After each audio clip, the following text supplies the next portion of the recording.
পশ্চিমবঙ্গের ration ডিলারদের notified আর্থিক অনটন থেকে মুক্তি দেওয়ার দাবিতে মুখ্যমন্ত্রীকে আবেদন জানালো অল ইন্ডিয়া ফেয়ার প্রাইস সব ডিলার্স ফেডারেশন। সংগঠনের পক্ষ থেকে জানানো হয়েছে, কেন্দ্র এবং রাজ্য সরকারের বিভিন্ন প্রকল্প বাস্তবায়নে রেশন ডিলাররা গুরুত্বপূর্ণ ভূমিকা পালন করলেও উপযুক্ত আর্থিক সহায়তা না থাকায় তারা দীর্ঘদিন ধরে সমস্যার মুখে পড়ছেন।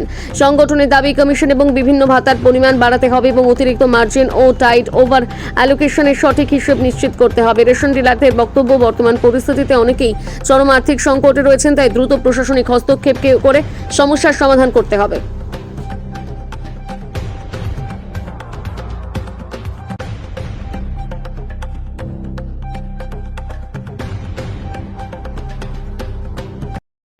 আমাদের সারা রাজ্যব্যাপী 19 তারিখ থেকে আমাদের এই কর্মসূচি চালু হয়েছে।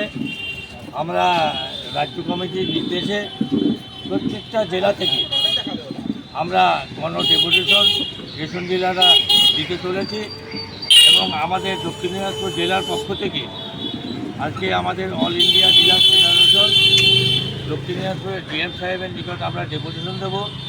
আমাদের ন্যায্য দাবি যে আমাদের ন্যূনতম 50,000 টাকা আমাদের ভাতা আয় সুনিশ্চিত করতে হবে এবং তার সঙ্গে সঙ্গে আমাদের যে বিভিন্ন দাবি দেওয়া আছে সেই দাবি দেওয়াগুলো আমরা সরকারকে জানিয়েছি। সেই দাবিগুলো আমাদেরকে অবিলম্বে পূরণ করতে হবে। সেই সঙ্গে আমাদের রেশন ডিলারদের যে অনেক বিষয় নিয়ে সুবিধা থেকে আমরা বঞ্চিত হচ্ছি, আগামী দিনেও আমরা বঞ্চিত হয়েছি।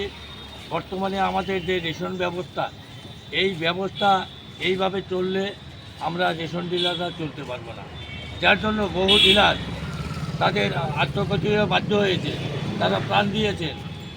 আমাদের আজকে রেশন ডিলারের এই দুরবস্থা, সেই দুরবস্থা যাতে আগামী দিনে আমরা বাঁচতে পারি, সেই জন্যই আমরা গোটা রাজ্যব্যাপী আমরা আন্দোলন নেমেছি এবং প্রত্যেক জেলাতেই আমরা এই রেশন ডিলাররা ডিএমের কাছে দাবিপত্র পেশ করেছি। তাই আগামী দিনে যাতে আমরা ভালোভাবে চলতে পারি, ডিলারদের যাতে রাজপথে নামতে না হয়, ডিলারদের কাছে যাতে আন্দোলন না করতে হয়, সেই জন্যই আজকে আমরা এই রাজপথে সামিল হয়েছি। এই ডিএমের কাছে আমাদের দাবি দেওয়া নিয়ে যাতে উনি মুখ্যমন্ত্রীর কাছে উনি এই দাবি দেওয়াগুলো পাঠান এবং আমাদের মাননীয় মুখ্যমন্ত্রী উনিও যাতে আমাদের এই দাবিগুলো পূরণ করার চেষ্টা করেন।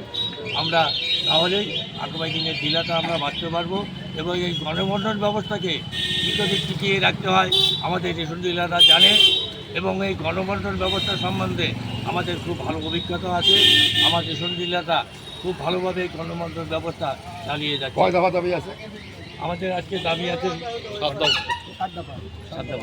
আজকে আমাদের এই 7 দফা দাবির ভিত্তিতে আমরা আজকে এই রাজপথে নেমেছি। আচ্ছা, বলছি যে রেশনে ছোলা দিচ্ছে, লবণ দিচ্ছে, ময়দা দিচ্ছে, চিনি দিচ্ছে এবং এরকম সিস্টেম বলে যে যাদের নেওয়ার দরকার, যাদের কার্ড আছে যারা পাবে তাদেরকে নিতেই হবে।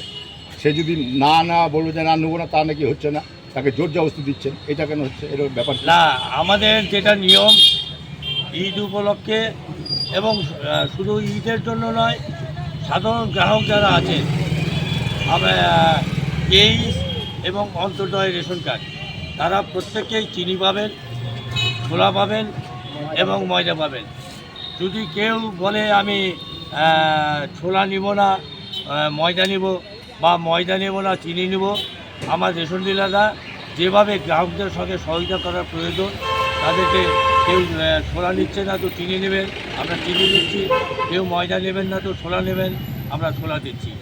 প্রত্যেকটা গ্রাহকদের পাই আমরা সচেষ্টভাবে সেই চেষ্টা করে যাচ্ছি এবং বিনিবন্ধ যাতে সুস্থভাবে হয় সেদিকেও আমরা আমার ডেজিনেশন।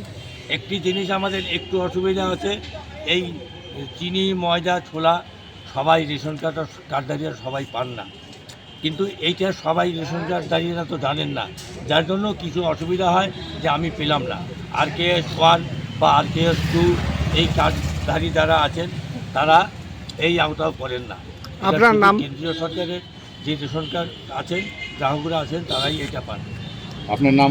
আমি কমলেশ ফৌজদার, দক্ষিণ দিনাজপুর জেলা প্রেসিডেন্ট।